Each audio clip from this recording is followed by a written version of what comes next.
I want you to know. I want you. If you want to, I want you to know.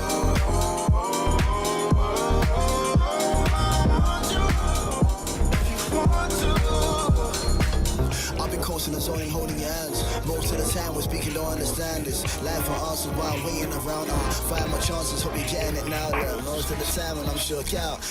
Back in the ends when I look round. Me and you on the street, listening to rope deep. When I'm in, and I hope that you come round, yeah. Showing emotion, hoping you know that's clear. Most of these brothers don't even know you're here. Most of these lyrics about your soul, that's rare. Flow here, rap. And I hope that you're getting attacked. And I hope you're stuck on this latch. And I hope that you're finding the map. Yeah. She's the type of girl you want back.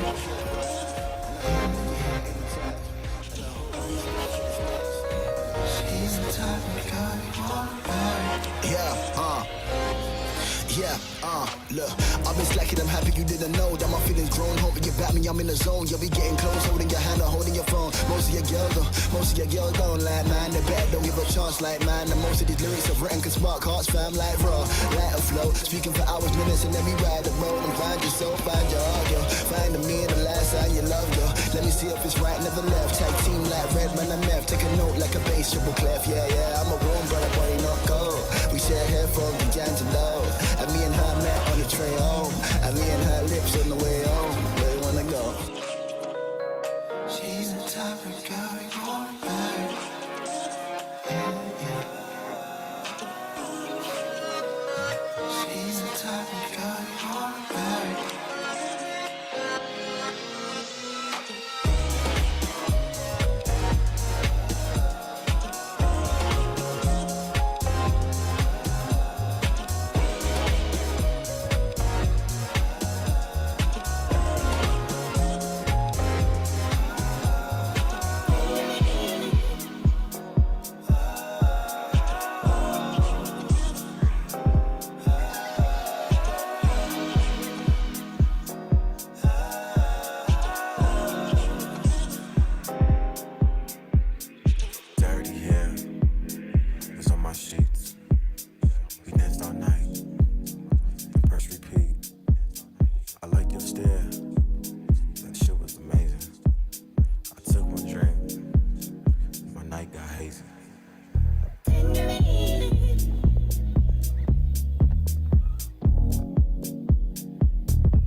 could be yours tonight. Maybe I can be the man that you want. You say the word and I'll be. I wanna believe that you're into me. Follow my lead, I see it all so vividly.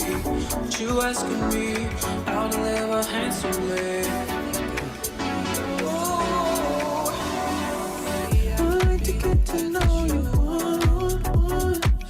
Oh, let me get more close and personal. Don't mind the painful pleasure. Oh, don't you down forever. I hope you say you give me one-on-one. I like to get to know you one-on-one. Oh, let me get more close and personal. Don't mind the painful pleasure. Oh, don't you down forever. I hope you say you give me one-on-one.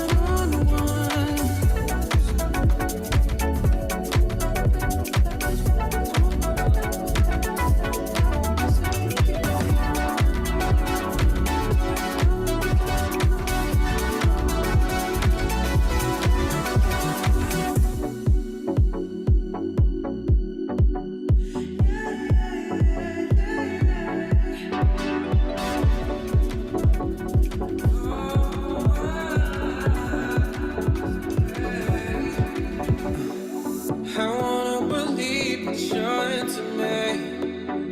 Follow my lead, I see it out so vividly.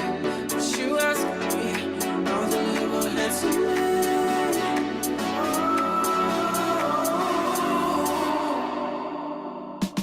I like to get to know you one-on-one. Oh, let me get more close and personal. Don't mind the painful pleasure. Oh, don't you down forever. I hope you say you give me one-on-one. I like to get to know you one-on-one. Oh, let me get more close and personal. Don't mind the painful pleasure. Oh, don't you down forever. I hope you say you give me one-on-one.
walked in the room for you so. She in her zone, them saying hold me. Spirit is white like the fighter, her eyes and her hips say control. Waste your time on me, free your mind on me. I don't mind, let's just vibe 'cause it feels so right, baby. Waste your time on me, free your mind on me. I don't mind, let's just vibe 'cause it feels so right, baby. Waste your time on me, free your mind on me. I don't mind, let's just vibe 'cause it feels so right, baby. Waste your time on me, free your mind on me. I don't mind, let's just vibe 'cause it feels so right, baby.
This imagination that seems to grow with age.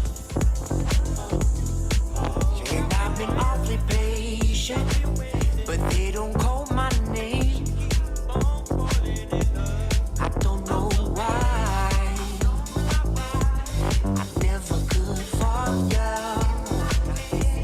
I guess that's why I'm changing my culture.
wanna all that I want there is just a coffee time to share. No matter what the circumstances, be surrounded by fragrances. I wanna all that I want there is just a coffee time to share. No matter what the circumstances, be surrounded by fragrances. I wanna all that I want there is just a coffee time to share. No matter what the circumstances, be surrounded by fragrances. I wanna all that I want there is just a coffee time to share. No matter what the circumstances, be surrounded by fragrances. I wanna all that I want there is just a coffee time to share. No matter what the circumstances, be surrounded by fragrances. I wanna all that I want there is just a coffee time to share. No matter what the circumstances, be surrounded by fragrances. I wanna all that I want there is just a coffee time to share. No matter what the circumstances, be surrounded by fragrances. I wanna all that I want there is just a coffee time to share. No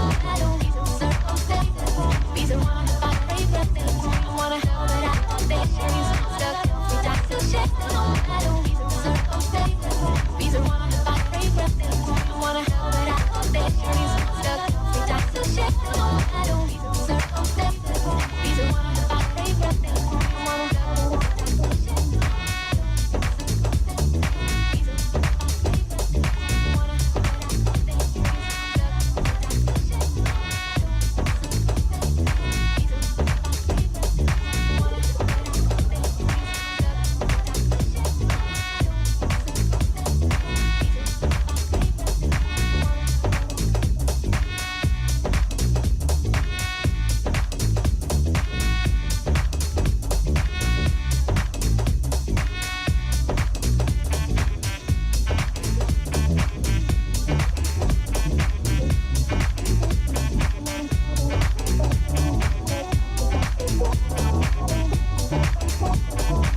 bien acquis.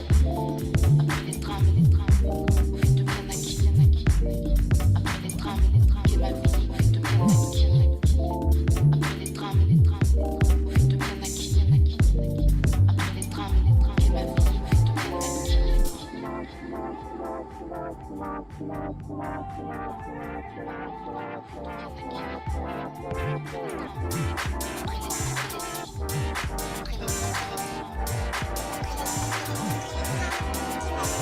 Fut bien acquis.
Hey, dude. Yo, can you hear me? Yeah, what's cracking? How are you? Good, man. How you doing? Good. How's my hair? That's the most important question. You got your hair game locked down. I don't know, dude. It's like it gets obscenely long so fast. So it's a good problem to have, man. Yo, you're still north, right? You're still north of the city, or Yeah. is it cold? It's snowing the last few days, but honestly not that cold. Not that cold. Still during the day, it's You got your hair game locked down. I don't know, dude. It's like it gets obscenely long. So I'm hearing fast. a feedback echo. What It's is a good that? problem to have, man. Yo, you're still north, right? You're still north of the city, or Let's see if it's me. One is it second. cold? That is you. So It's you're snowing playing the back. last Are you few days, recording? but honestly not that cold. Not that cold. Still during the day. No, that's not me, man. You got your hair game locked down. Hey, Nathan, do you know what that is? It gets obscenely long. I'm hearing a feedback echo. What is that? Problem to have. Yo, you're still north, right? You're still north of the city, or Let's what see is if it's that? me. One second. It might be. It's You're snowing playing the back. last Are you few days, recording? but Hold on a honestly, sec not here. that cold. Still during the day. No, that's not me, man. What is that? You got your hair game locked down.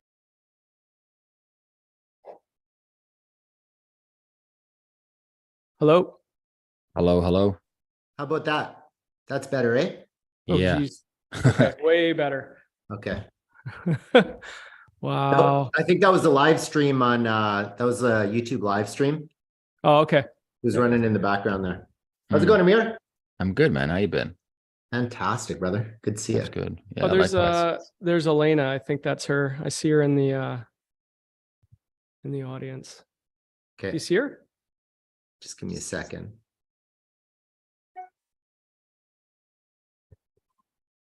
Yeah, Elena Soloyov. I think that's her.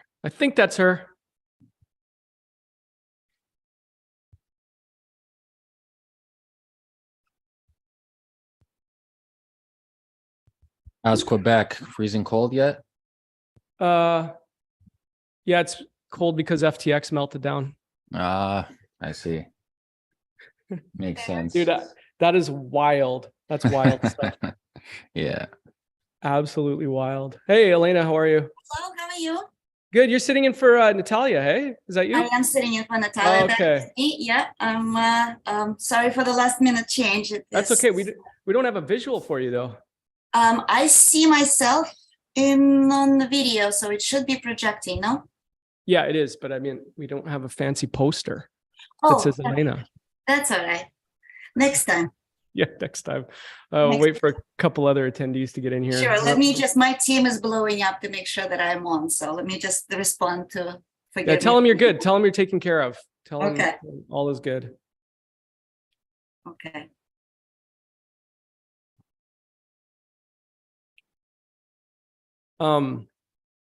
Yeah. Apparently crypto.com is just fine, Amir. Apparently, in quotations. Apparently. The same firm that audited FTX audited Gate and crypto.com. And exactly the same time, the snapshot for their cold reserves that they, by mistake, accidentally crypto.com sends over $300 million of ETH to Gate by mistake out of all addresses to Gate. Then Gate gets their snapshot of their audit from the same auditing company that audited FTX. And then, okay, they send it back to crypto.com, but it shorts some ETH. And then that same auditing firm then takes a snapshot of, I'm not speculating, I'm not saying anything. These are just things that the on-chain analytics does not lie. You can't spoof it. You take that information as you will and do with it as you will. I think anybody that has any brain cells between their two ears should pull any pennies they have off an exchange. And this is me as an investor in many different centralized exchanges telling you that, just for safe measures, it should be proper fiduciary practice to have the majority of your crypto or digital assets in your own control anyways. See, this is why we have you here today, Amir. Let's talk about exactly this. Anyways, we'll get into it. Everybody's popping on now. Oh, David's here. Good to see you, man. Welcome here, David Gockestein. Happy to have you as everybody starts to pop on. How's it going? Good. Bit busy few days, hey? Yeah, really busy. Jeez. Really busy. Nonstop. We were just saying that just before we get started here. Just the headlines are just getting crazier and crazier. But we're going to be talking about the good things today. That's what we're going to be talking about, the good things. Yeah, let's do that. Let's get off the FTA Sam subject already. Hopefully real estate in Canada crashes finally. Is that the good news? Oh, dude, I'm doing a podcast after this where they're asking me that exact question, that topic. I'm waiting, man. These prices aren't budging as I want them to budge. Well, New York hit a wall, right, David? Like New York hit slammed into a wall. So nobody's paying 9% to go and buy a new house. It's 9% in New York. I mean, well, you know what? If you have an 850 credit score, you're probably getting like 6.9 to 7 and change. But if you're not there, you're definitely in the goddamn. And you have so many new houses. These flippers bought so much property. They built these nice houses, and there's nobody looking to buy them at those rates. Nobody's looking. Real estate brokers are trying to get really cute with, oh, don't worry, just take it on right now and then flip it later. Take it on for 9%, then flip it, refinance it to 5 and stuff. That's the best financial advice I've ever heard. All right, we'll get into it. It's 2 after the hour. We don't want to keep everybody all day. We're excited about this one. Jason, freshly shaved Jason Brown. Wow. Who saw Jason in the last, speaking at the blockchain convention with that beautiful ZZ Top here. It was beautiful. Welcome here, everybody. Okay, let's get into it. As people start to pop on, we're welcoming everybody. Welcome to, are you seeing us okay, Nathan? Nathan's on the wheels of steel today. Welcome to another Greater Property Group Mastermind this week, as always, brought to you by the GPG. This one's slightly different, though. Every second Tuesday, as you know, we do put together some high-level Q&As with guest speakers. Who have we had recently? Help me out. Bradley, Tom Wheelwright, James Harris, Forbes Riley, Tom Ferry, Ryan Serhant. I mean, the list goes on. This one's special, though, because we have 4 guest speakers talking about a very specific topic, and we're excited to get into this and discuss it. Just some housekeeping, just a couple minutes of housekeeping. First of all, the remainder of the masterminds, I've been asked about this. We have 2 masterminds left for the remainder of 2022. The first one is on November 29th. This is our DISC workshop, our DISC personality concept workshop. We think this is incredibly important. If you're in real estate or any service industry, in business of any kind, you need to understand the DISC personality concept. Highest converting skill you can have. What is your personality type? What is the personality type of the person you're negotiating with? Clients, it even helps you personally, right? In your relationships with your family. What's the personality type? So anyways, we're going to be discussing that on November 29th. And then on December 13th, last one of the year, do you have a visual for there we go. Grant Cardone will be joining the GPG Mastermind on December 13th. We'll be discussing entrepreneurship, sales, and real estate, of course. Nobody markets better than this guy. Nobody markets better than Grant Cardone. The guy's incredible. Undercover Billionaire. So that's December 13th. As always, if you want to come to those, you got to go to, I think I got the URL right. Nathan corrected me, but it's GPGmastermindseries.com. GPGmastermindseries.com. Now, 2023 is going to be mind-blowing. You will not believe the guest speakers we have lined up for next year. Talk about whales. You will not want to miss every second Tuesday. Anyways, crazy to think 2022 is almost done, but we're hoping that meetings and webinars like this will help set you up for success in 2023. Okay, so we're going to run this just like a panel, just as if we were on stage. We had a panel and I'm asking questions, and we encourage you to take notes. We curated a very special group of speakers and panelists whose knowledge and wisdom we think will help you as an entrepreneur, as a real estate agent, a business builder, or whatever. Again, very specific subjects. This is also, I just want to mention, this is great social media content. I always say if you're in real estate and, social media is important to you, then you should be sharing more than just, doing showings at an open house. Like you're sitting with a very special group of guest speakers today. I really think you should be putting this on your social media if it's important to you. Just make sure you tag the speakers, tag myself, tag the GPG, of course, so we can reshare. And this is really important. You're going to want to stick around to the end. You're absolutely going to want to stick around to the end. A couple reasons. One is we're giving away an NFT. I don't know if anybody wants to hear that, but this is exciting NFT, giving away a Wolf of Real Estate NFT at the end. We're excited about that project. We're going to be giving that away at the end, and some podcast merch. Some hoodies. David Gockestein, most recent guest of the Run GPG podcast. So we're going to be giving away some merch at the end. So stick around till the end. You're not going to want to miss it. That said, hopefully there's no technical issues. We'll do our best. Nathan, again, is on the wheels of steel. So let's get into it. Introductory comments. Again, thank you everyone for being here. Excited to talk about the subject of Web3, crypto, blockchain, and real estate.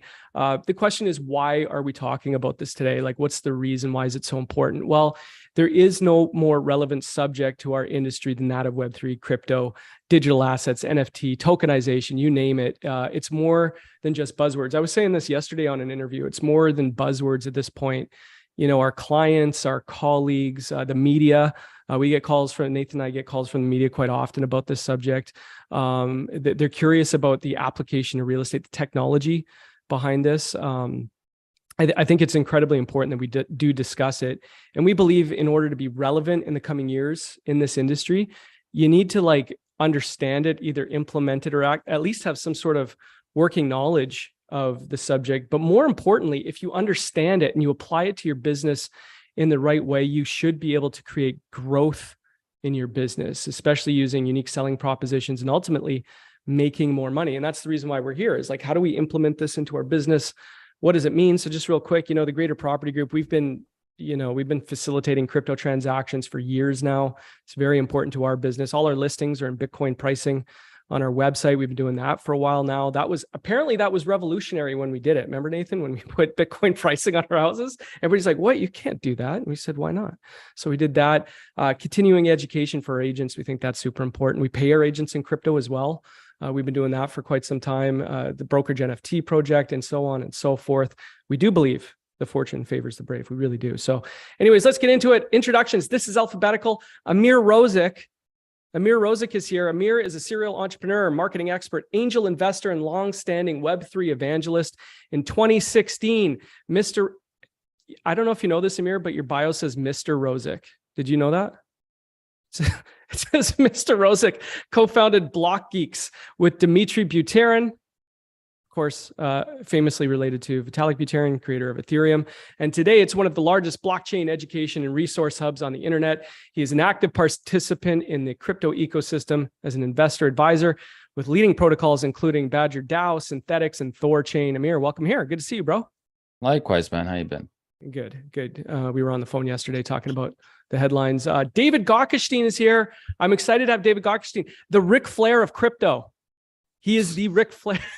The Ric Flair of crypto, founder, CEO of Gockestein Media. David is not only a successful entrepreneur, but is a highly sought after consultant in the blockchain industry. His expertise is focused on marketing, branding, and startups working with digital assets, NFTs, institutional finance, and many more aspects of the industry.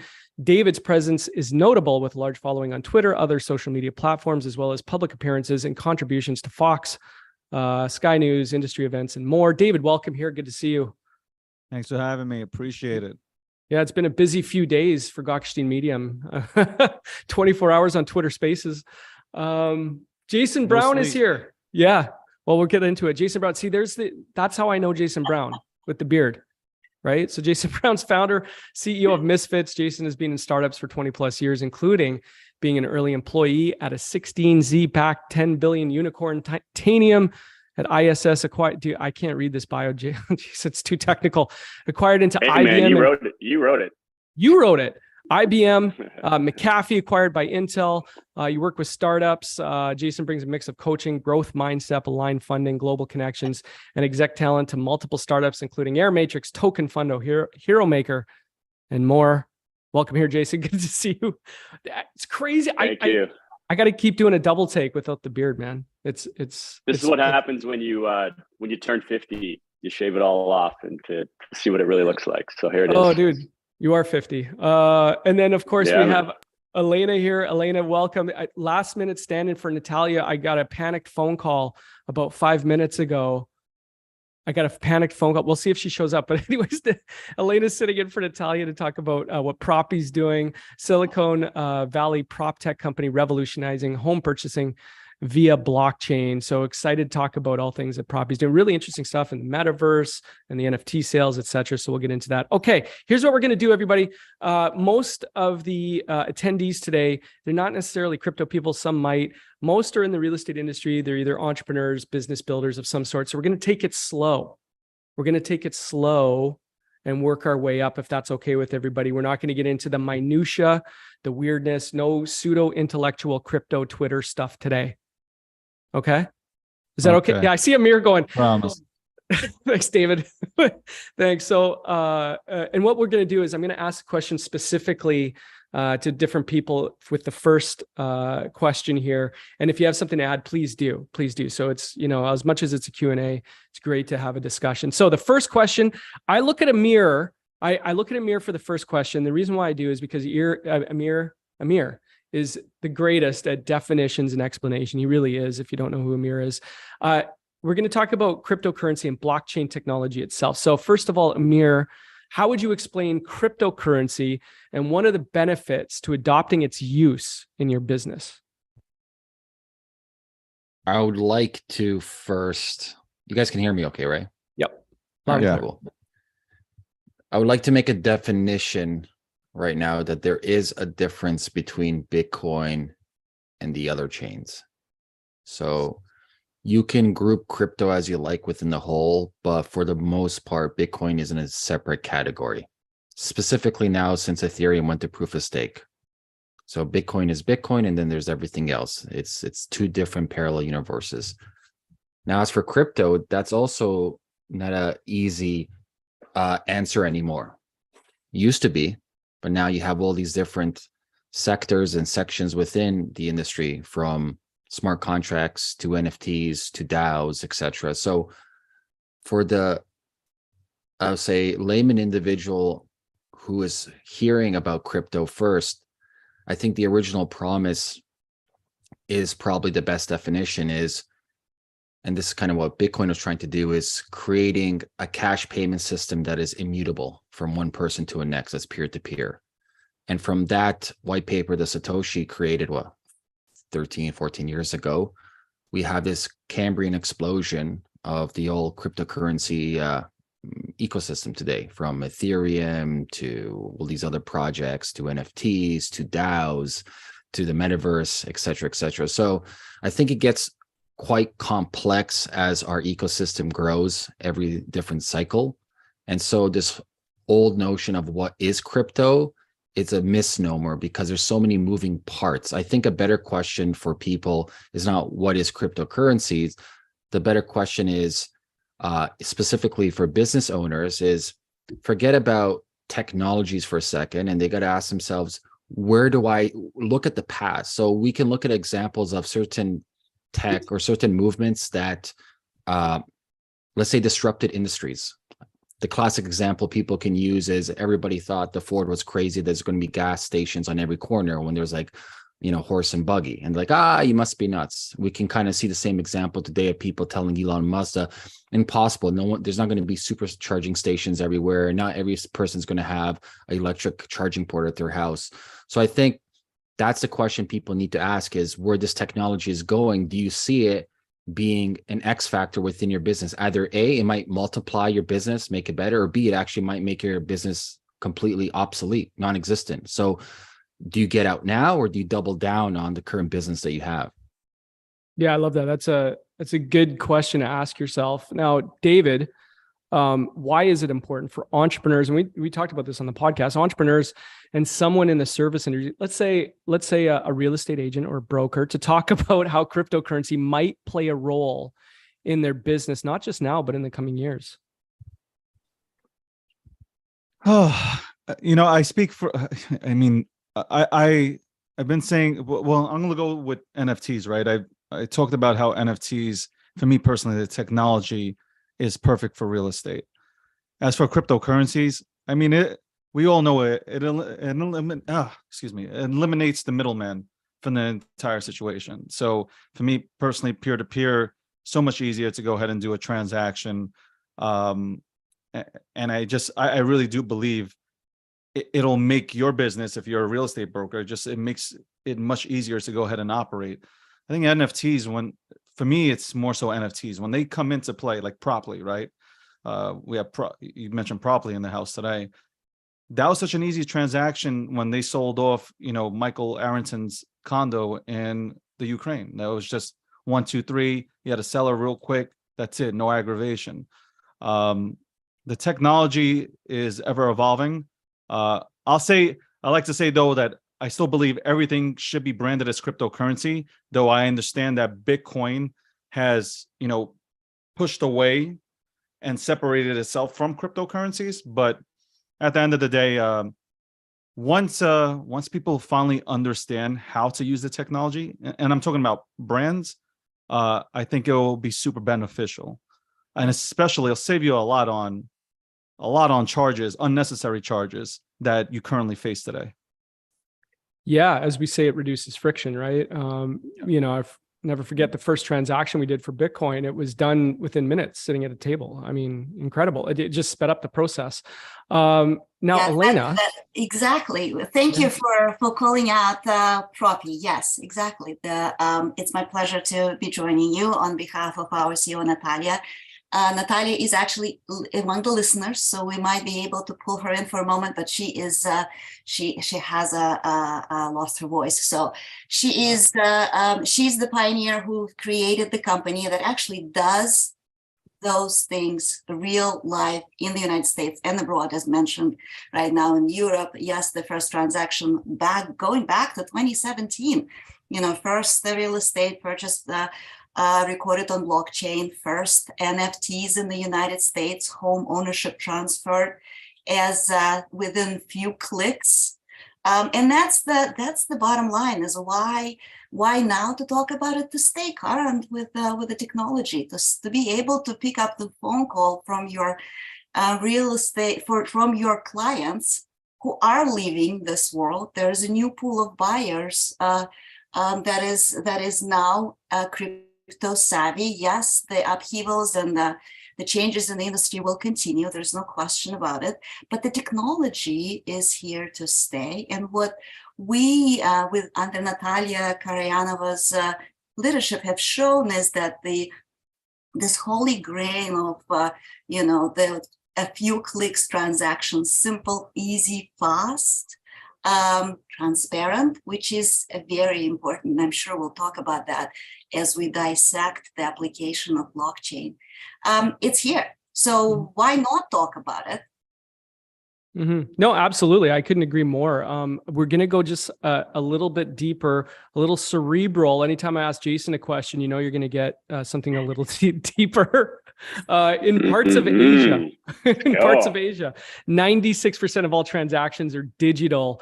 What potential do you see in terms of mass adoption or the everyday adoption? Again, I don't want to get into this maybe we talked about a little bit. There's a difference between Bitcoin and the rest of crypto. So I don't want to get into that too much, but mass adoption, that's kind of what I want to touch on for Canadians and Americans in the short term and long term. Where are we right now in terms of the everyday use by consumers? Will we see a day without the use of real money in the future? For sure. We're already seeing that in multiple countries where it's just better to do it there because they didn't grow up with our infrastructure, right? So typically when you're looking at the adoption curve of new technology, those that feel the most pain will leapfrog first. And we saw that with mobile phones in a lot of the third world, right? They leapfrog to us actually, and they actually have, payments and things that we don't have. So we're seeing that across Asia big time. But the way that I look at all innovation is, what is the promise? What are the things we can now do that we currently can't? And so what most of us do in that first phase where we're at now is we just think about the friction and how things are done today. So it's all about fees or efficiency or faster or title and things like that. But that's not the promise of this technology. The promise of the technology is, what can we now introduce that will be completely different experience than what we've ever had before? And so, for example, one of the things that just gets my brain spinning nonstop is that if you were to redo this entire industry, I don't believe we would do it off of debt. I think we would do it off of shareholder equity, and that you would have multiple shareholders in your home, and you would have liquidity for the equity in the home. And right now, the entire real estate industry is based off of debt. And I think some of these new technologies could introduce a new way to flip that into having more equity and liquidity versus just servicing debt and mortgages. And so that's how I look at technology, is like, what can we now rethink? And if we were to start from scratch with all this new innovation, what would you keep? That's where we usually go, because it's easy to understand what would you keep. But the real question is, what can you now do if you're starting from scratch with this new innovation? That's where I see the real excitement. It's not about how it works. There's geeks that can figure that out, like some of us on the phone, and we do dive into that. But it's really about, what is the promise that we can now do that we could never do until now? Jason, to build on that point, that's actually cerebral, like promise. But not only planning for the future, but the transactions that Proppy runs today, with the traditional payments, with the traditional mortgage, with the traditional transactions, they're possible as an establishing the familiarity with the blockchain. So our platform is built on the blockchain. So records are blockchain, the title and escrow integrated into the process. Again, remember that smooth, fast, transparent.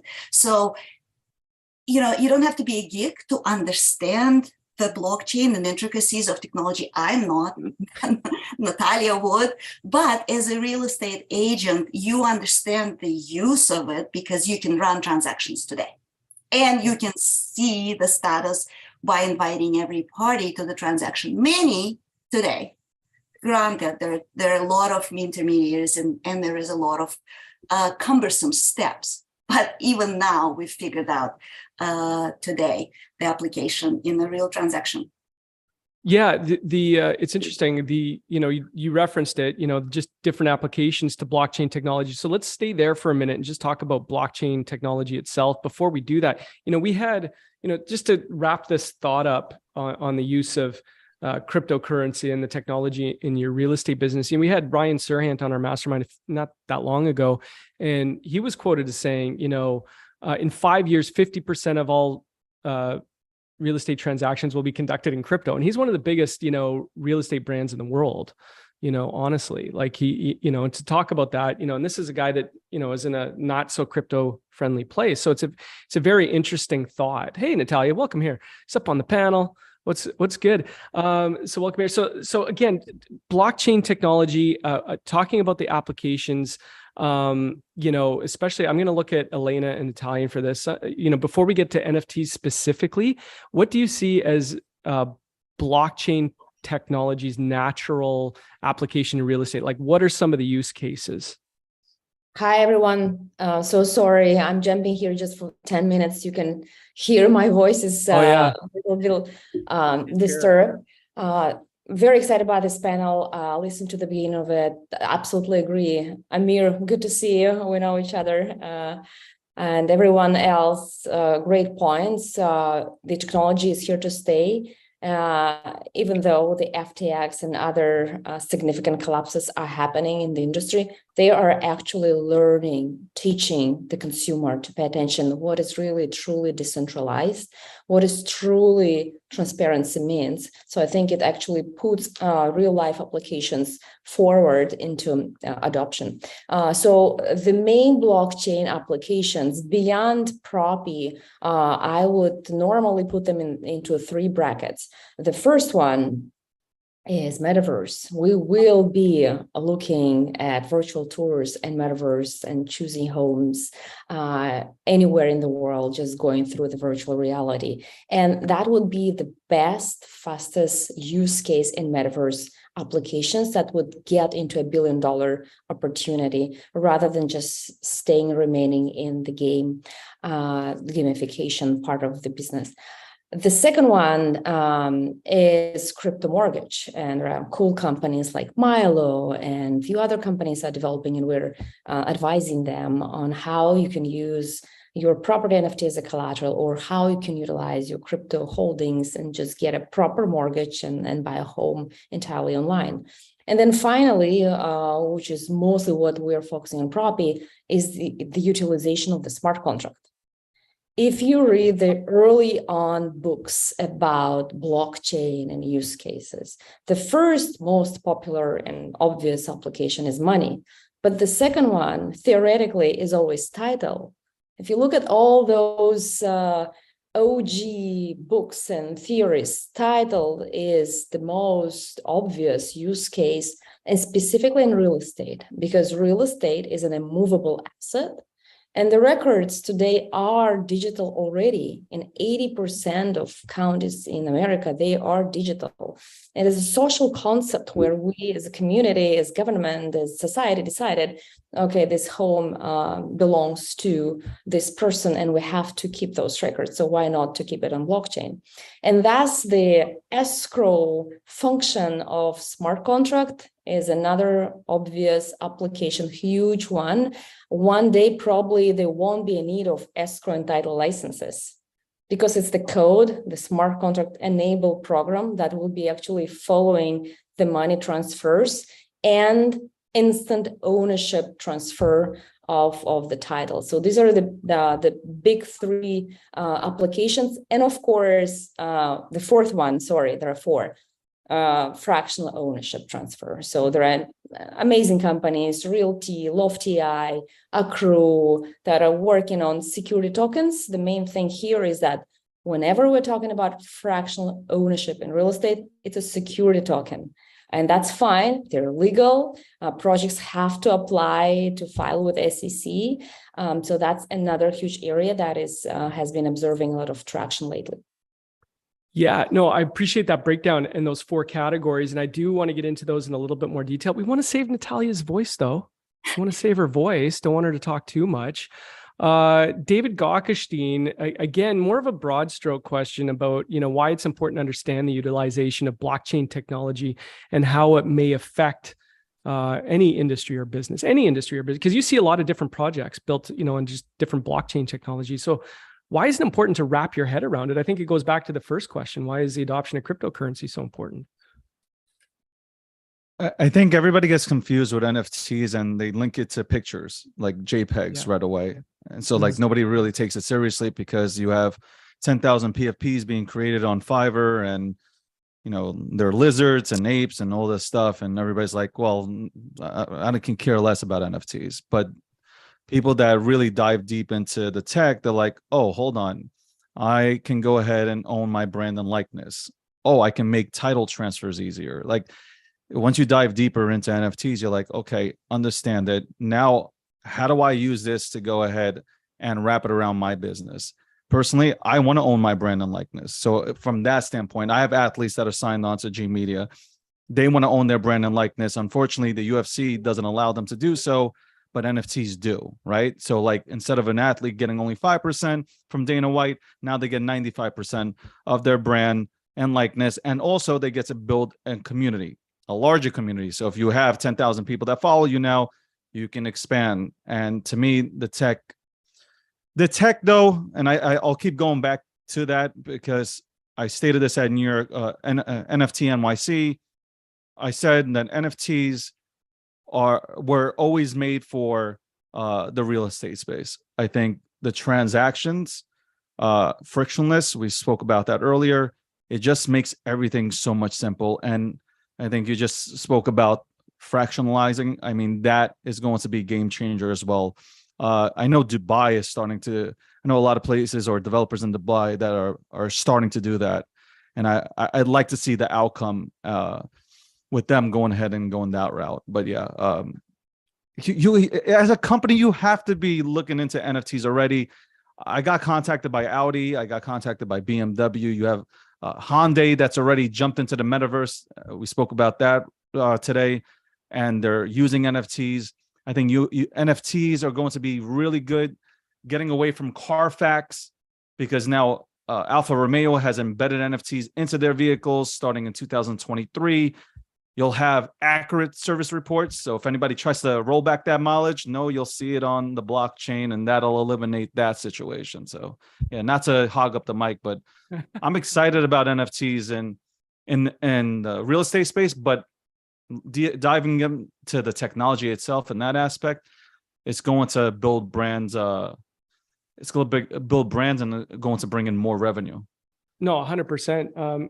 I mean, you spoke on it, sovereignty, right? Protecting your brand, blockchain technology, it's saving the world.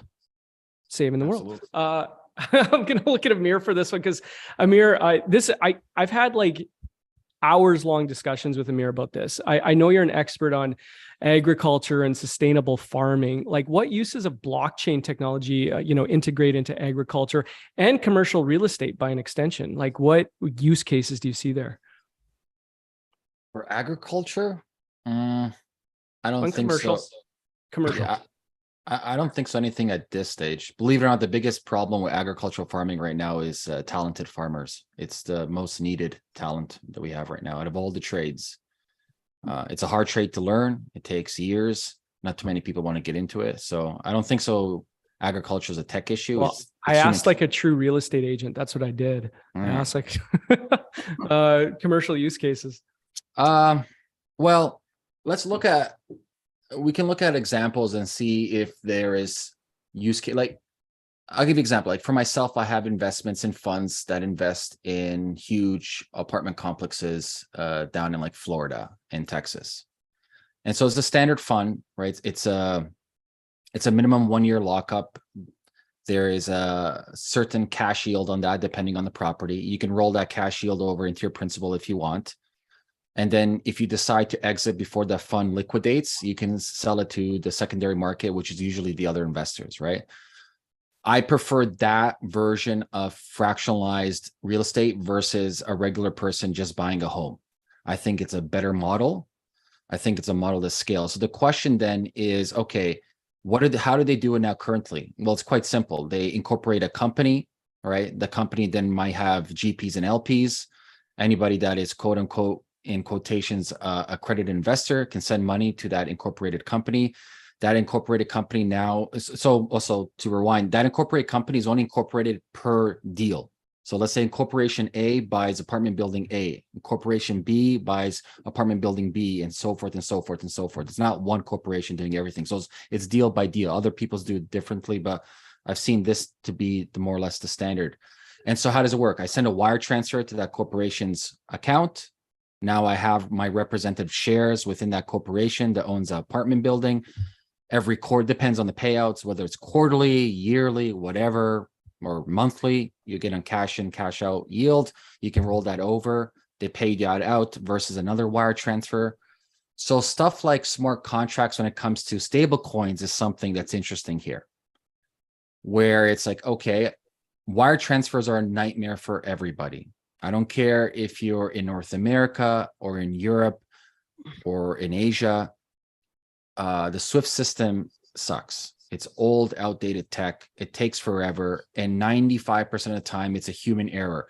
You look in the SWIFT code, some places small, some places big. And so you got to type in manually all these different digits. 95% of the time, there's some error. And who knows where your money's stuck. You know, when it's stuck, it takes a month to get your money back. So I think using stable coins for that is very good, easy, simple. And then going back to the deed, you know, so I don't think so right now, at least in North America, based on our, let's say, law system, that there is too much issues with just having a corporation. I do say so in countries where the law is a little bit loose, where people can take different claims on the deed of your property. That's where it comes in more interesting use cases to have an encrypted version of that property. So for example, in many cases, whether that's in Eastern Europe where I'm from, or, you know, continent of Africa or wherever, you know, one day you leave and you come back, you're not the owner of the house. Doesn't matter what piece of paper you have, you're not the owner of that house anymore. and you got to deal with it. And this is old school shit. So only way to get it back, well, you guys can guess how you need to get it back. It's not going to be calling no police. They're not going to help you to get that property back. Those papers that you claim are the true ownership of the house isn't. These other people have the actual real papers in quotation. So this is where I think, going back to David's point, we're having some type of encrypted, immutable version of that ownership of that property in most other places in the world where the law is more loose, does help a lot of people. No, thanks for that breakdown. Now we've been referencing it, but again, we do want to take this slow because we're going to talk about smart contracts just for a minute, and I'm going to look at Elena and Natalia for this. Just what exactly is a smart contract, and why is it one of the first applications or use cases in real estate? Why does it make the process so much easier? And what exactly is it, first of all? Let's do that for those on the call today. So smart contract is a code, right? It is basically a machine generated following through of a certain conditions, and once those are met, it's automatically proceeds to the next step. So taking it very, very slow. It has nothing to do with the contracts that real estate agents are used to dealing with day in and day out, and purchase agreements and legal documentations. However, the smart contract can incorporate the steps of the transaction and therefore process according to conditions written into the code, the steps of the transaction. That's why the application of the smart contract is so relevant in real estate. As Natalia mentioned earlier, the integrated escrow is where machine that is not going to be prone to human errors and misplacements and missing paperwork would follow through on completing the transactional steps that are coded into from the very beginning. And I would add a very simple example with our NFT in Tampa. The first ever NFT happened in the United States in Tampa. There were 40 bidders. 40 bidders connected their wallet to a smart contract-based interface. They made their bids and they all were transparent. And now smart contract determined which bid is the highest, and the highest bid became the winner of the auction process run by smart contract. And then the funds were transferred automatically to the property seller, and ownership were transferred, the NFT itself and the ownership rights were transferred to the buyer by smart contract. So nobody could revoke it. It's final decision of the code, who is the owner, and it's happening at the same time simultaneously. The interesting part in the United States, there are about 3,000 counties doing recordings. Some of them are first receiving, making sure during the conveyance, first the funds are received and then title is transferred. And in some are, the process is the opposite. First title transferred, ownership transferred, and then money received. And obviously it should be done simultaneously. Thank you. We need to get you a glass of water, I think, or some tea. Maybe, Natalia, we should get you some tea. I think I'm good. I'd like to appreciate and to say how much I appreciate this panel discussion. Thank you so much for inviting us here. And I will leave you with this. Very, very excited about the future of Web3. Everyone, make sure, even though those disasters are happening on the market and the real estate market is also very slow, it's time to learn now. It's time to educate ourselves. We've been through so many crypto winters, and then it gets back again with more and more powerful use cases. And I think real estate use case will be the big one step forward at the next bull run. Thank you all. Bye-bye. Couldn't agree more. Shout out, big round of applause for Natalia. Everybody's clapping. You can't hear them, but they're clapping. They're shouting out to Natalia. Okay.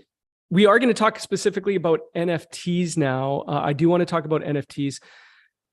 You've been asked this question a million times, and anybody can unmute and answer this one. What is an NFT? What is it? Before we talk about what Proppy's doing with NFTs, what is an NFT? Anybody want to take this one? I was going to be a little sarcastic and say it's a non-fungible token, and then Well, leave thanks, it up to David. anybody else. Shout out, David. Hey, listen, I just wanted to state the obvious. Or right click and save. There you go. Mm-hmm. No, Listen, non-fungible token. Yeah. There's a lot of people that don't believe in NFTs, and there's a lot of people that really don't believe in NFTs, especially from if you're coming out of the crypto industry, because I separate the two now. If you're coming out, if you're a Bitcoin maxi or if you're a maxi of any kind, you look at NFTs and you're like, it's garbage. It doesn't work. Does nothing. But it is a non-fungible token, and I believe that the technology itself, I'm going to be repetitive, but it allows brands to build out further. It keeps everybody honest, and it's you avoid the middleman with it, especially you avoid the middleman, and that's really it. I mean, that's my in layman's terms, that's my definition of an NFT.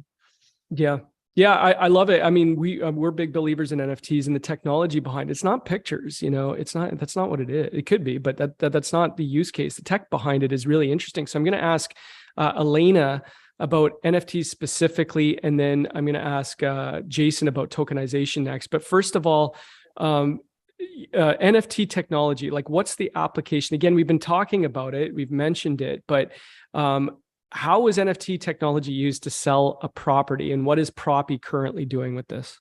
All right. Thank you. So I want to step back for a moment and complete our discussion about smart contracts. One of the things we did not mention as we were explaining the steps is that the transparency of every record and every hash and every step, right? So that's where it translates in our next subject, which is the NFTs, especially because it is transparent. It's recorded on blockchain. It is authenticity of the ownership rights, right? So that's why NFTs started. In the creative communities, when the author and authenticity of an object of art or a creation was then assigned and transferred by an NFT recorded on blockchain. So that's where you say pictures. Some of those were pieces of art and ownership of art and authenticity of the creator that was transferred with an NFTs. However, right now, as we're moving into application of NFTs in other ways, is utility of NFT, and what utilities comes with NFT becomes front and center, as well as the community building and other things, right? So we'll talk about it in a moment, but NFT of a real property, right? If the Web3 and NFT transfers the ownership, then what better case use than the real estate? Because that's authentication and the transfer of the ownership of a piece of land. Now at Proppy, what happens with the ownership, the NFT is attached to the entity that owns the property. We are not in fractional. We are in wholly owned and transact wholly owned real estate. And the NFTs that we've executed in the United States early in the year in Florida was exactly this. And it is not an unusual ownership structure for a property. So I happen to live in Washington, D.C. tri-state area with Maryland, Virginia, and others. Anything above a certain price point most likely is owned by Trusted LLC to begin with, right? And that's for luxury real estate is a very common understood concept. So NFT is tied to the LLC that transfers with the ownership transfer of the real estate. And the legal framework that Natalia's team has developed, starting back from years of the original NFT transfer, it is exactly that. It is the ability to transfer the ownership of a real property and record title in the ownership of that title on blockchain, as well as in the local jurisdiction to be fully compliant with the current legal conditions as the jurisdictions are moving to blockchain title records, hopefully in the near future. And we've seen that already explored in a variety of places in the world. So that's the NFT of the property. Cool. I think I think that's fantastic that we broke that down, the actual process of it a little bit, because people, and we're at the end, we'll find out where people need to go to find out more about what Proppy's doing. Okay, tokenization. I do want to talk about tokenization. This is something that Jason and I have had long talks. Well, all of you, we've had long talks about this, but fractionalization and tokenization of real estate. Where are we in the adoption of tokenization, and why is this possibly the future of real estate, Jason? Yeah, it's not just the future of real estate, it's the future of all investments in high quality assets. And what most of us think about right now is, how do we acquire? Who owns? What's the title? Things like that. That's where we're currently sitting. But the real opportunity here is that tokenization presents a new off-ramp. So when you acquire something, are you actually thinking about the exit of it? So when it goes up in value, where can you get an off-ramp? And in real estate right now, that is predominantly through a full sale.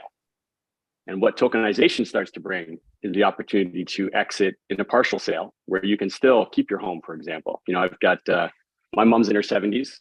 She does not want to give up the family home, but there's massive equity tied into it.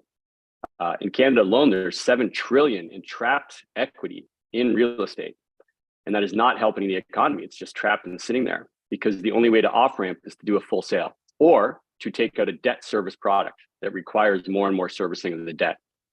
And if you start thinking about inflation rates going up, it's getting harder and harder to service that debt.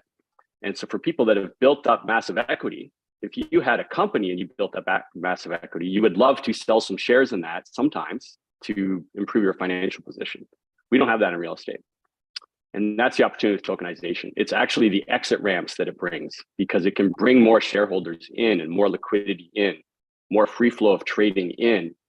And with 100 salespeople probably on this phone, I'm assuming a whole chunk of them are sales. That's the opportunity, is to go back to your previous deals that you may have done 20 years ago and look at the equity that was built up in those homes and say, we have a new product for you where you can sell a fraction of your home to free up some financial flexibility and put that into a liquid trading market. So that's what we've been working on. That's what is going to be regulated. It's already in process, but that's the new opportunity, is that you can have new shareholders as an off-ramp in your properties, whether that's commercial or residential. And it's going to change everybody.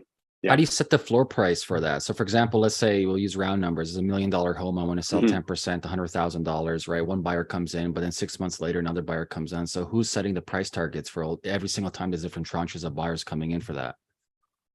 Well, what we think we would see is that, say it's a max 10%, maybe that's what the regulators are going to approve, right? Just to keep everything safe, and that you can only sell at 10% if you've paid down your mortgage at least 50%. You know, there's going to be all kinds of rules, right? But let's just say something like that.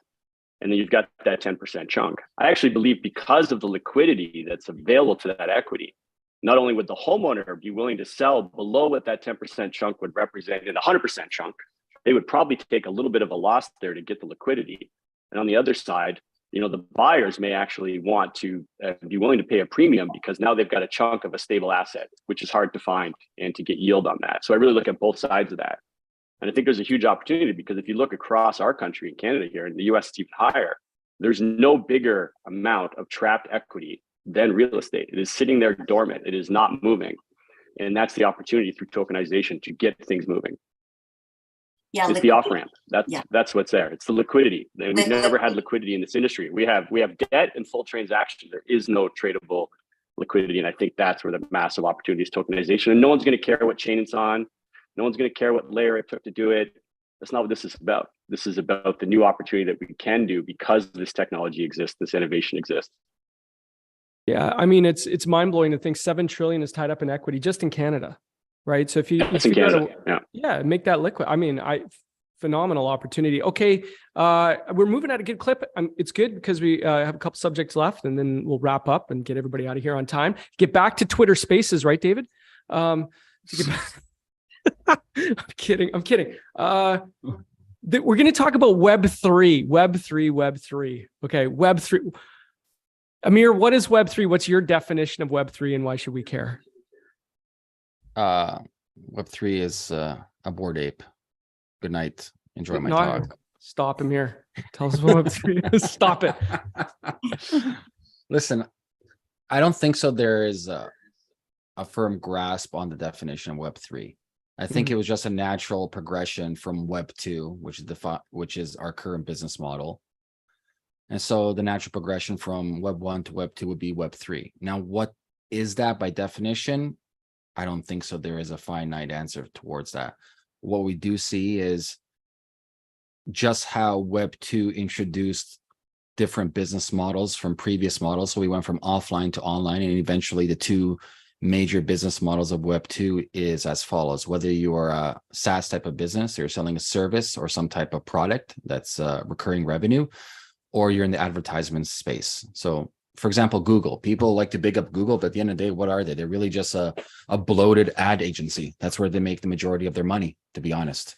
And they dominated the world for that. So those are the two primary business models of Web2, recurring revenue for a product or service, or advertising. Web3 now pushes different ways of making money as a business or as an individual, as David said, tokenizing or creating NFTs. Ronaldo just did a deal with Binance. I think they launched like an hour ago or something like that.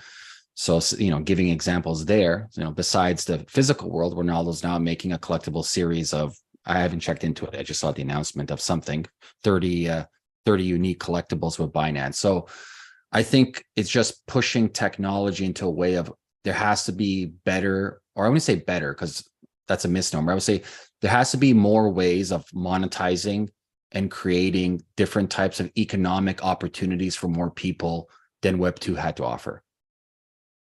Yeah. Well, I like your breakdown of it. I mean, everybody seems to have their own definition of what exactly Web3 is, and it's hard to pinpoint. David and I were talking about this on the podcast, right? We were talking about getting creative with, the explanation of Web3 or the marketing of what Web3 is, curating your experience online. And David was saying we moved from Web3 to Web5 already. Like we just skipped over everything. Like we're moving to Web5, but I'm going to ask you, David, we see Web2 companies where you just blast your brand online and set it and forget it.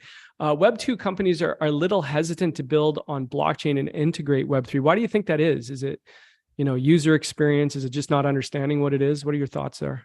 That's really it. The education isn't there. So, Yes. You're afraid of anything that you don't know. So they don't want to venture in.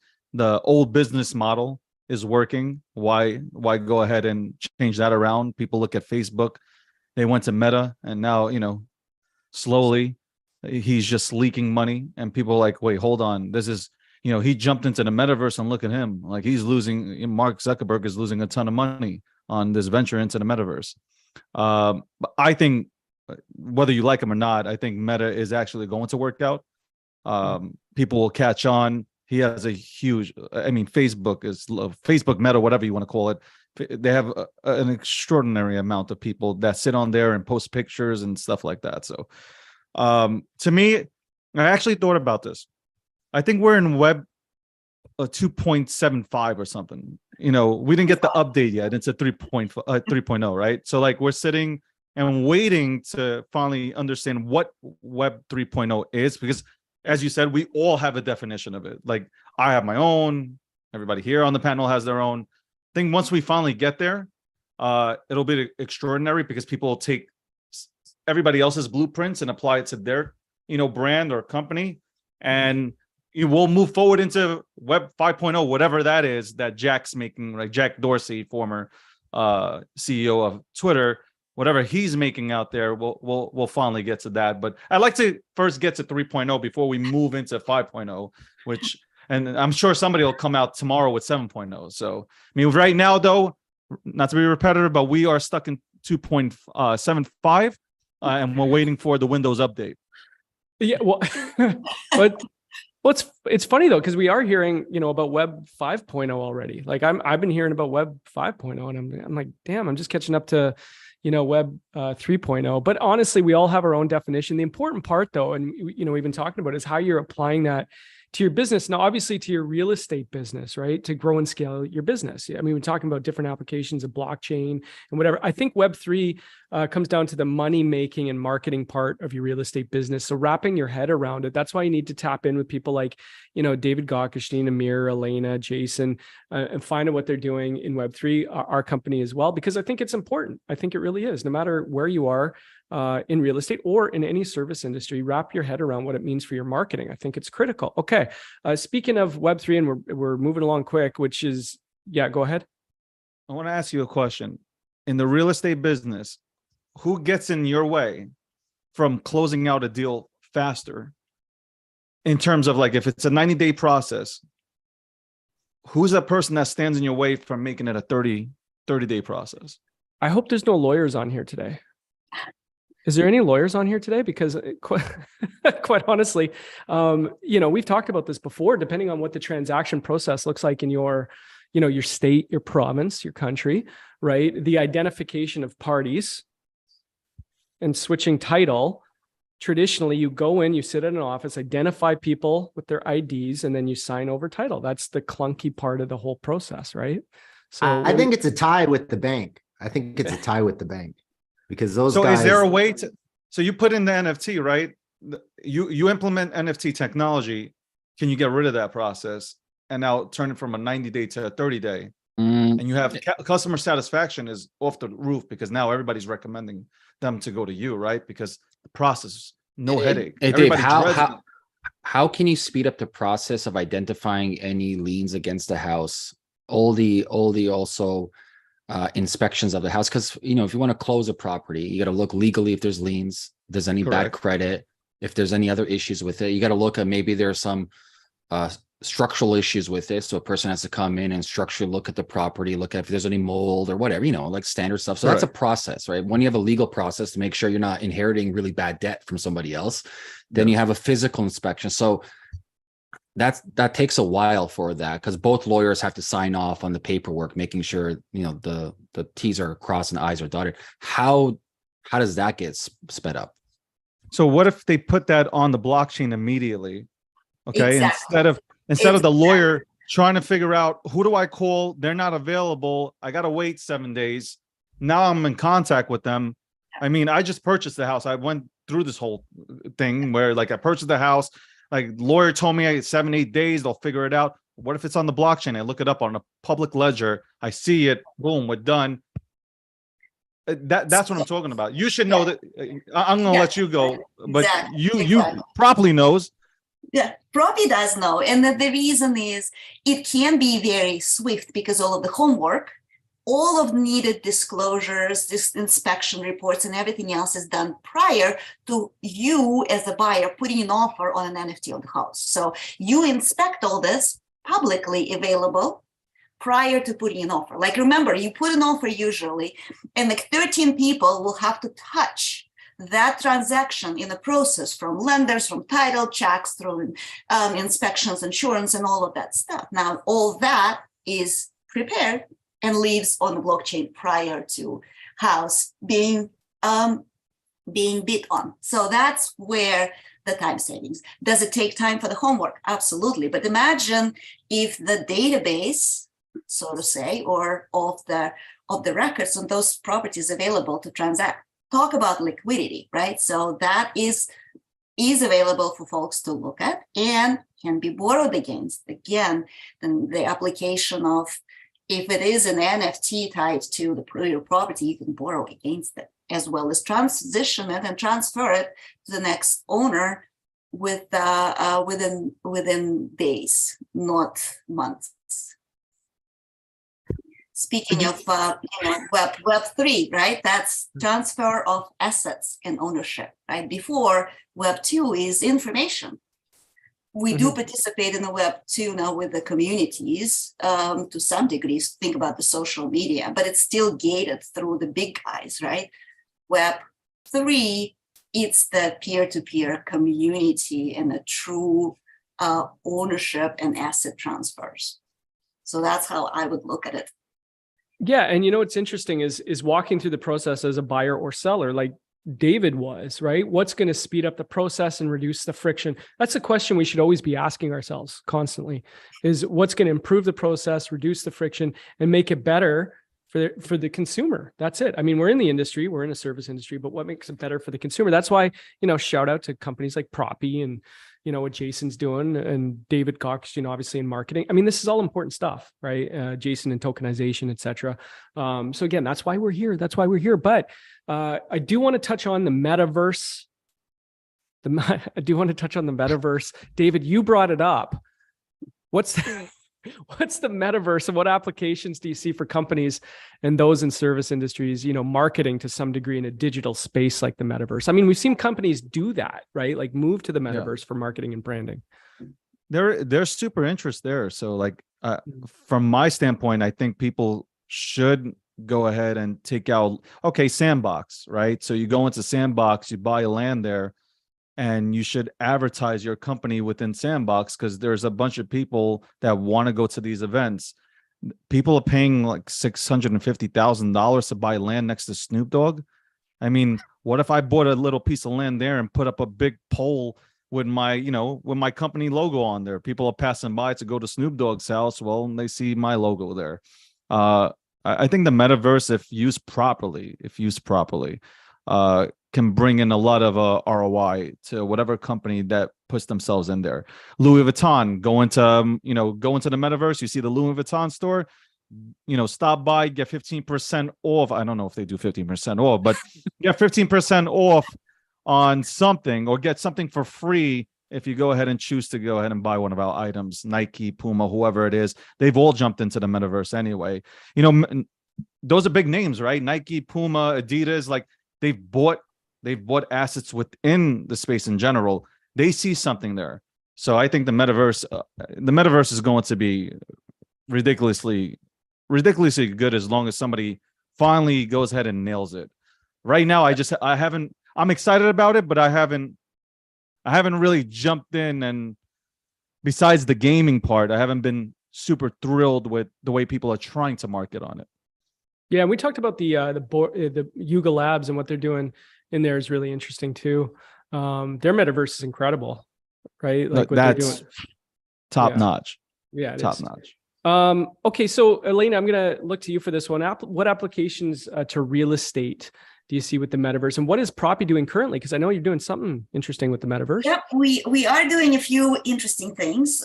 One of which is actually, I'm glad you're talking about. We just launched the course on Meta Agent course, and that's exactly what it talks about. It's what are the applications today, a very preliminary and very fundamental understanding of what the worlds are, what the most popular virtual worlds are, how people buy and sell land, and what the role of an agent might be, right? And what is this crossover for today? And frankly, there's a variety of things, believe it or not, that people are already doing by bringing the digital twins into the metaverse, right? So now you can tour the actual home, not only own it, you can use those in metaverse and in digital worlds, applications, and dreaming up things that don't exist yet, or prospecting of what a house or design or architectural concept might look like in real life, right? So that's when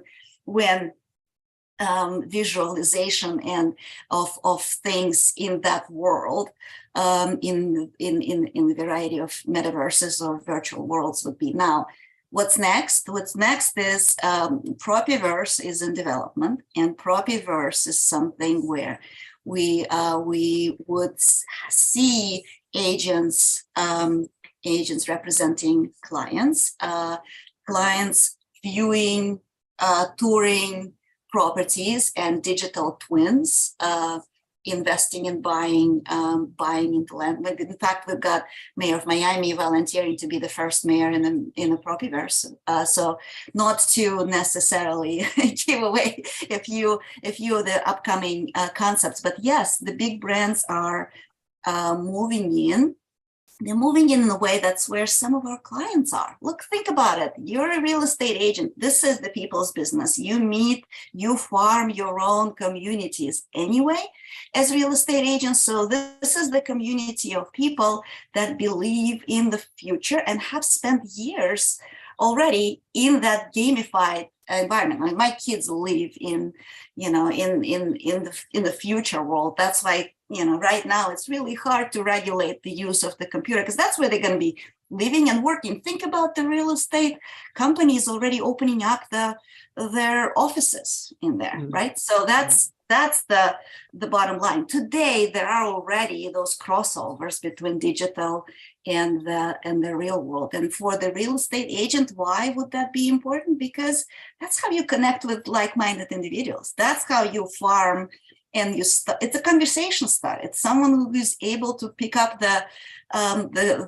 conversation in a local coffee shop about something that interests both of you. And by the way, I can help you find something in the real world, just like I can advise you which of the virtual worlds match what you're looking for, be it the neighborhood of Snoop Dogg or a fashion show. Who knows? Well, as a brokerage, we see a massive application in terms of marketing. So we're bullish on it, guys. We're bullish. Okay, final question for each of you. This is a final question for each of you. I want to set this up by quoting, I think it was Peter Thiel. I haven't fact checked this, but Peter Thiel said, founder of PayPal, one of the founders of PayPal, technology doesn't replace humans. It enhances what they do and makes it better. Amir, was that Peter Thiel? I'll just say it again. Technology doesn't replace humans. It enhances what they do and makes them better. So that being said, I'll look at Amir first. Why should realtors, real estate agents, brokerages embrace the implementation of blockchain technology in real estate? Why should they do it? Well, I think a simple answer towards that is any technology that can streamline your business to be more efficient is better for you and your clients. Any technology that offers savings from whatever transaction is better for you and your clients. And so you can replace the word with blockchain with whatever technology, maybe AI in the future for matching engines for deals. But it's the same thing throughout history. It's like if you have a technology that you see can benefit your clients and your business, you'll be foolish not to at least investigate it and see how you can utilize it. Doesn't mean you incorporate it, right? We still have a lot of hurdles. For example, to be blunt, I think the easiest and most beneficial aspect to real estate right now is using stablecoins. I think it's the easiest. It's just astronomically better to send stablecoins than using a wire transfer. It's a 0 to 1, as Peter Thiel talks about. It's not a small change. I mean, you send me an address, whether it's a USDC, whatever stable coin you want to do, and you'll have it within a minute. End of story. Transacted, stamped on the blockchain. You see it there, and then we can get to the paperwork afterwards. You can send it to an escrow contract using a stable coin. So I think there's things right now the real estate agents could look into, and I also believe that unfortunately with the stuff that happened with FTX, I think regulation, I'm more on the optimistic side. I think regulation hopefully is now smarter in the States, and they realize that we need to invite people to be onshore versus offshore. And so let's say they do pass certain, and mind you, USDC is already regulated. Certain things will just slightly change. But let's say you're an investor from overseas and you want to invest money here. It's a convoluted way to bring money. There's capital control systems across the world. It's a convoluted way to bring money. And I'm not going to bring it up what that entails. But let's say I'm in, for example, Germany, and I want to buy some type of property in Canada. If I'm using USDC, I'm already KYC and already done AML. Also, people don't realize with these stable coins like USDT and USDC, these are freezable. This isn't immutable. USDC can freeze your wallet right now at this second. Same with USDT. So they're very good. I would say they're better capital control systems than we have the US dollar. Much, much, much better capital control systems. But if I'm a German investor, or maybe I just want to migrate to Canada, a process now is I got to get a German lawyer, talk with a real estate agency over here, got to get their lawyer. Maybe there's like other issues. Then I got to go for my German bank, walk in, get a wire transfer to a Canadian bank. That'll take forever. 100% there's going to be some mistakes versus, okay, I'm interested in this property. I don't want to lose this property. Give me your USDC address. I'll send you my holding deposit of whatever. Here's $100,000 just to hold this property. That'll be that whole transaction is done in 1 minute. Yeah, I listen, man. I mean, that was a really quick clinic on why the application is. It's just so natural to real estate. You know, it's a no-brainer. Jason, why is education in the space so important, and why should real estate agents and the industry be paying attention to all things Web3, blockchain, and crypto right now? Why, Jason? I'd look at it as Web3. So right now, what I've heard a lot on this call today is a lot about efficiencies and the known process of how real estate is done today. And that is not what Web3 is about. Web3 is about a new promise and a new way to reset these systems in a new manner.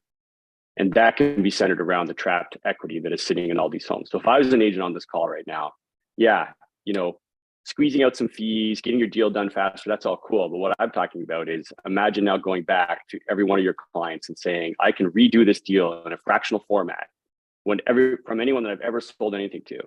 And there's suddenly trillions of dollars moving around. Mm-hmm. That is super exciting. That is a promise. That is something we have not done before. It cannot do it today. But now we start to can. And we can through regulated platforms, you know, with FTX falling, you know, it's making, you know, me feel good about an early investment in Token Funder because that was a regulated process. That's a regulated platform that we work with, right? Because they recognize long-term that to go through all of these title transfers, to go through all the regulators, to deal with the OSC is going to have to be regulated. It can't be offshore. And when you're dealing with the most important asset that somebody may ever own, their home, very emotional, it has to be regulated. And so that's coming. It's here. It's already here. And you could actually start doing some of these transactions now around equity. So for me, the Web3 is the promise of fractional ownership that is super easy to move around and more people can participate. It's not about squeezing fees and efficiency. That's easy. That's going to come for sure because every technology brings speed. What it's really about is, you know, what can we now do that we can never do before? So if I was an agent, I'd be all over that side of it. Yeah, great thoughts. Okay, Elena and then David. First of all, final thoughts. Elena, what is your advice, I guess, for industry professionals on the webinar today, wanting to make sure they stay relevant in a changing industry? Well, relevant is important, right? The other very important factor is trust. Because in order for you to trust something, you need to understand and know it. That's why you started the questions. Why is education so important? Make an effort to stay curious and relevant. That's the industry is changing. There's no question about that. The commissions are squeezed. The markets are challenging right now. So the opportunity to expand your potential of generating money from this world to the future for the futuristic virtual world is also on the table. But the more you learn, the more you educate yourself, the more you engage, be it even in the metaverse by playing around, visiting around, exploring it and understanding that world and how to engage and get into it, as well as learning the community of people that are now building that future that can become your future clients. These are all the things you need to have to stay relevant as a modern real estate agent. And again, you only get to this by becoming familiar with that. And with familiarity, that's where in addition to, of course, the regulatory structure and the needed government oversight, all of these factors, but the knowledge of it and understanding of it will bring the trust.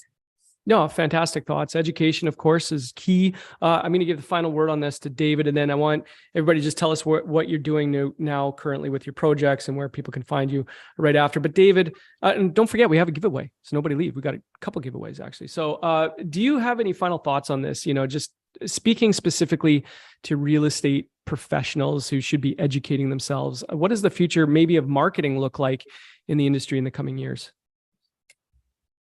First of all, I want to say I agree with everybody, with the entire panel. Like, everybody had really good points. Second, I just want to say that this whole FTX thing, offshore, I don't know how it was the second biggest exchange on the planet. A lot of VC money went into there. I did a poll, 90% of people that went ahead and 90% of people stated that they've never used FTX in their life. So I am really moving forward in the coming months. I really do believe that the industry will bounce back. We'll be all good. We're healthy this way. Thankfully, it happened now and not later, so we didn't have another setback. We got rid of all the Lunas and all this crap out the way. As for marketing with NFTs, look, I think if you don't jump in and you don't try it, you're going to lose out and you're going to be playing catch up. That's really the bottom line. I jump in, hire, if you have a real estate firm, hire some people, that have some sort of education in the Web3 world, have them go ahead and play around with it. And definitely like marketing. I mean, don't you do it? You have your own platform. I mean, you put your NFTs out there and there's some sort of incentive to go ahead and use your company. I mean, people are going to jump at it. If people can save 5 to 10% on anything, or even $1 on something, they're going to jump on it. So from a marketing standpoint and a branding standpoint, NFTs make total sense. Period, said, done. I honestly, I thought all you guys gave some great notes on the ending. So I didn't want to go ahead and take that away from this call. No, it was fantastic. No, I appreciate the breakdown there, especially from the marketing side of things. It's so important that we talk about this stuff, especially it's relevant now. And you brought up the FTX thing. And of course we talked about it on the show, Luna and Celsius, and, we've cleaned up the industry quite a bit, got rid of the shady business, the scammers, kind of sped up, the good part of the whole thing, right? I think, or the beneficial part. So, okay. So everyone tell us what you have on the go right now and where people can follow you to find out more. I'll start with Elena, I guess, Proppy.com. Is that where you want people to go? Everything that we talked about, Proppy.com, our blog, and the process of NFTs, the introductory meta course, our crypto certified course. Now, if any of your listeners would be interested for us to take it on the road, we do build custom classes for brokerages teams.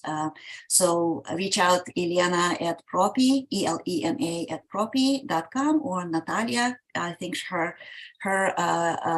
connection is also in the chat. So we'd love to hear from you. Yeah.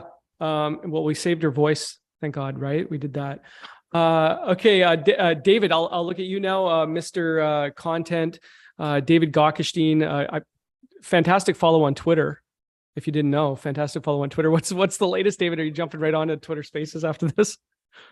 I'll be on Twitter Spaces. We'll obviously be talking about Sam Bankman.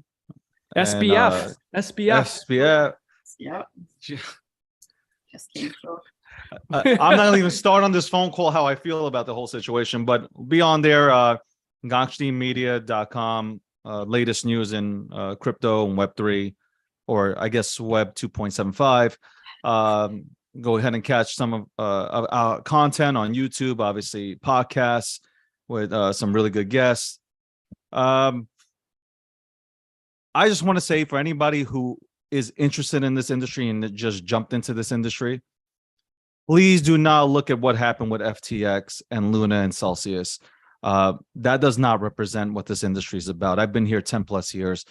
That is not what we're about. We just had a few people from the centralized world jump in here and take advantage. That is it. Moving forward, I really do believe that people within this industry have learned their lessons. VCs have learned their lessons, and there won't be anybody like a Kevin O'Leary who won't look at or do their due diligence and just throw their money into something.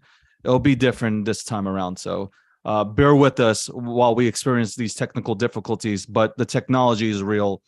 Getting rid of the middleman is real. Peer-to-peer is real. And that's how I'll end that. Perfect. Jason, where do you want the people to find you, connect with you, reach out? I know you're always doing something crazy. I love Twitter. Yeah, I love Twitter like David. So I'm at Jason Brown. I spend way too much time on Instagram, and it's 16 miles to go, which you can tag me in. But just on the FTX thing, 4 years ago, started working on a tokenized company, working with the regulators called Token Funder. And we have the most approvals in the country to launch a lot of these things in a regulated onshore fashion. So if you're looking at that space, that's where to start is the team over at Token Funder.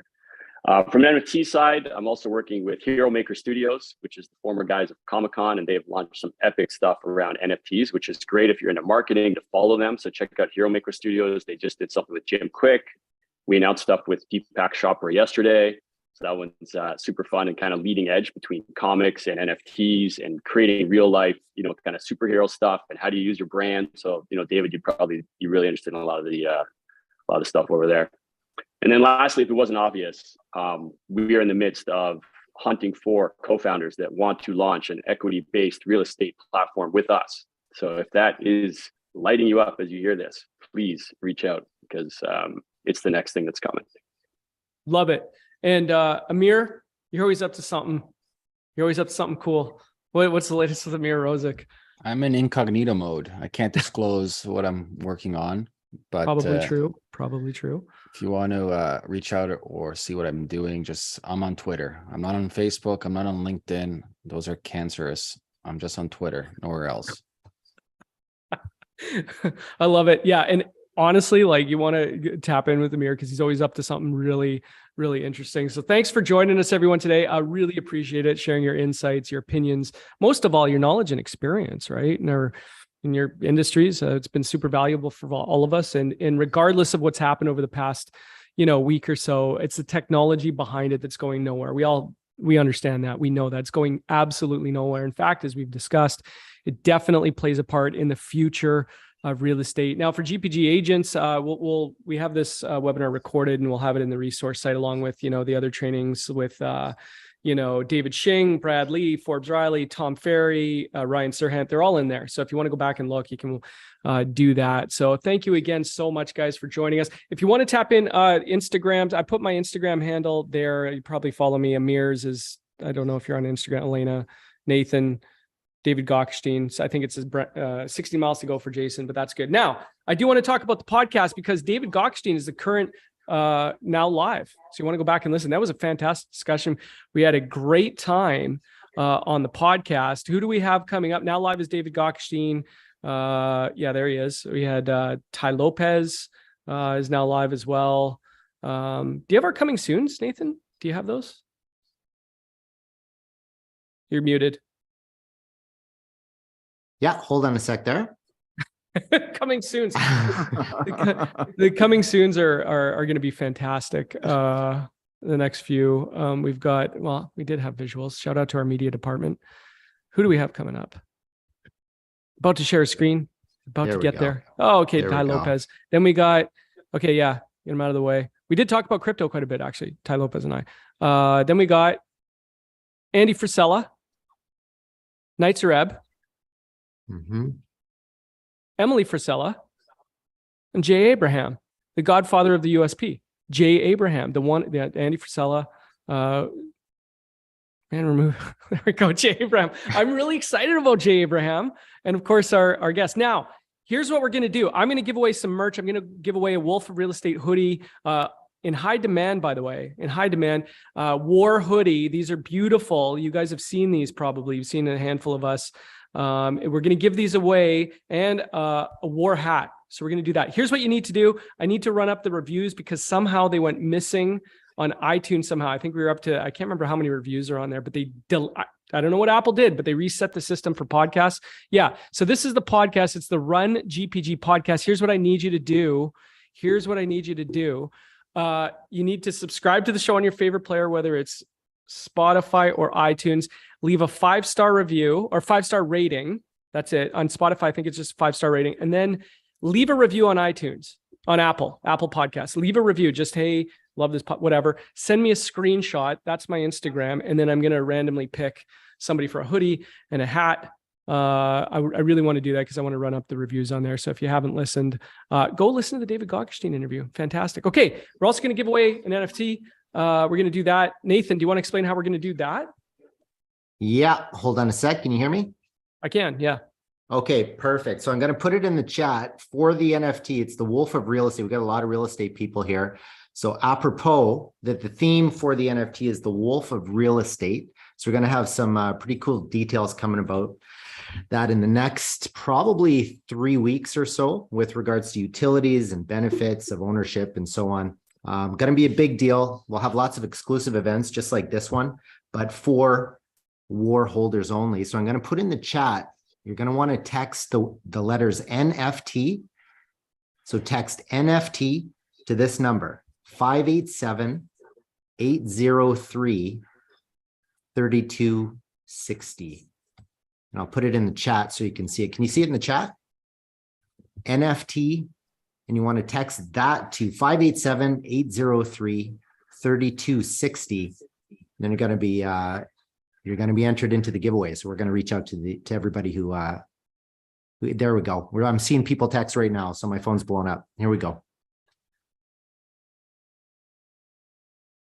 Got it. So what is it again? Just one more time. I'll just reiterate. It was NFT. Yeah. And the number you got to text NFT to is 587-803-3260. Carlos, I see you. Beautiful. Okay, good job. Fantastic. Listen, I don't want to keep anybody any longer. It's been usually we have it open so we can see everybody, but there's so many people we had to talk to. We just kept it like this. It's been fantastic. Again, I want to thank you very much, Elena, Jason, Amir, and David. We know how busy you guys are. You guys are incredibly busy. So thank you so much. We're going to record it. We'll have some highlight reels for you. Send them over. Fantastic. Thanks so much for joining us today. Good. Yeah, there's your IG handle. So go win the day, go win the week, go win the month. Thanks so much for joining us. The future of real estate, it's here. Let's go. Thanks, everyone. Thank you.